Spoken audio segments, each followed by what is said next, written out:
Hi friends, welcome to the channel. ఈ వీడియోలో మనం చూడబోతున్నాం సంతానం యాక్ట్ చేసే తమిళ్లో వచ్చిన non the king movie review.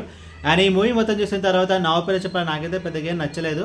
And ఇప్పుడు సినిమా స్టోరీ విషయానికి వస్తే లైక్ మా సంతానం ఉంటాడు కదా, సో తను ఒక 90s కిడ్ అనమాట. తను ఇప్పుడు ప్రెసెంట్ 90s కిడ్లో మనం చూసుకుంటే కనుక మార్కెట్లో వాళ్ళకు ఉండే ప్రాబ్లం ఏంటంటే లైక్ మ్యారేజ్ అనేది అవ్వట్లేదు. సో నాకు ఒక సొంత ఇల్లు ఉండాలి అండ్ ఒక కారు ఉండాలి అని చెప్పి అమ్మాయిలు అయితే చూస్తారనమాట. సో మంచిగా వెల్ సెటిల్డ్ అవుతాయి, కానీ అమ్మాయిలని ఇవ్వడానికి కూడా వాళ్ళ పేరెంట్స్ అయితే ఇంట్రెస్ట్ చూపించారు. సో 90s కిడ్ ఒక ప్రాబ్లం అనమాట. సో ఇది సంతానం కూడా ఒక 90s కిడ్ అనమాట. సో తనకైతే మ్యారేజ్ అనేది ఒక ప్రాబ్లం. సో తను అప్పు చేసి ఒక ఫ్లాట్ అయితే కొంటాడు. సో వన్స్ ఫ్లాట్ ఉంటే కనుక నాకు పెళ్లి ఈజీ అవుతుందని చెప్పి సో దాని తగ్గట్టే తనకైతే ఒక పెళ్లి సంబంధం వస్తుంది. అండ్ అది కూడా ఒక జమీందార్ సంబంధం.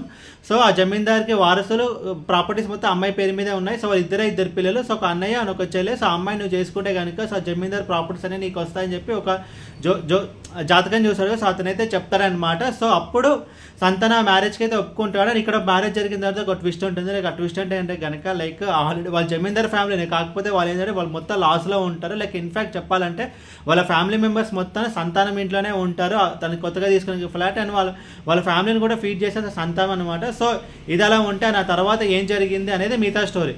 లైక్ ఈ మూవీలో మెయిన్ ప్రాబ్లం ఏంటంటే కనుక like story and screen play. Story చెప్పడం ఈజీగా అయినా సరే, బట్ తీసుకునే పాయింట్ బాగానే ఉన్నా సరే, బట్ ఎగ్జిక్యూషన్లో ఈ మూవీ అయితే మిస్ఫైర్ అయింది. లైక్ మనకి చాలా సీన్స్ మనకైతే ప్రిడిక్టబుల్ అనిపిస్తాయి అండ్ చాలా సీన్స్ మనకైతే బోర్ అయితే అనిపిస్తాయి.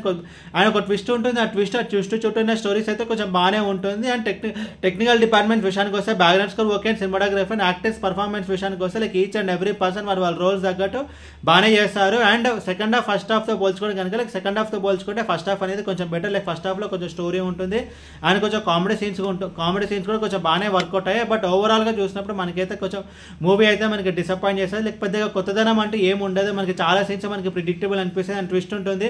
అండ్ ట్విస్ట్ కూడా మనకైతే జస్ట్ ఓకే అని చెప్పి అనిపిస్తుంది తప్ప పెద్ద ఎగ్జైటింగ్ అయితే ఉండదు. ఓన్లీ సంతానం కోసం అండ్ కామెడీ సీన్స్ కోసం ఒకసారి చూస్తా అంటే చూడొచ్చు. అండ్ ఈ మూవీకి నేను ఇచ్చిన rating 2 out of 5. A video మీకు నచ్చితే కనుక లైక్ కొట్టి షేర్ చేసి మీ ఫ్రెండ్స్ అందరూ సబ్స్క్రైబ్ చేయించండి. మీకు ఇంకేమైనా వేరే సినిమా రివ్యూస్ కావాలంటే కింద కమెంట్ బాక్స్లో కామెంట్ చేయండి. Thank you.